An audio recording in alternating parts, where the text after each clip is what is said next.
Egyptian standpoint a little bit with you. On Sadat's part, of course, this entailed a lot of bravery. It was a very bold move to come here and visit Israel in 1977. He was, of course, later assassinated. How has since then Egypt paid the price for this? Well, we can see that since then, it's 40 years, so it's time that we can prove itself.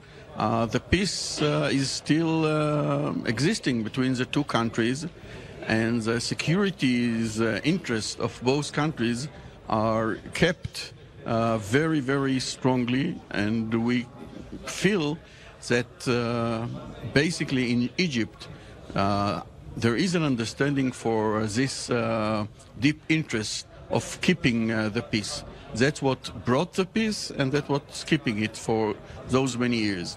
We also, of course, expected, mainly here in Israel, to have a more warm relationship with the Egyptian people, but that didn't happen. And on the Israeli side, of course, this required also bravery and a bold move from Prime Minister Menachem Begin, his willingness to realize that mission. And we heard in that report a few moments ago that there was still suspicion when the plane lands, there might be a terror cell in that plane bringing Sadat to Israel. To what extent was there real fear here in Israel that this might explode? No, it was really an episode because those people who were worried weren't part of the secret negotiations that took place before Sadat's arrival. Sadat didn't arrive just like that and surprised Israel. Menachem Begin started the process. He actually initiated the process a few months earlier. In July, he sent messages through Nicolae Ceausescu, then the president of Romania, to Sadat. Then he used the channel of the Iranian Shah, who was at the time in good relationship with both Israel and Egypt.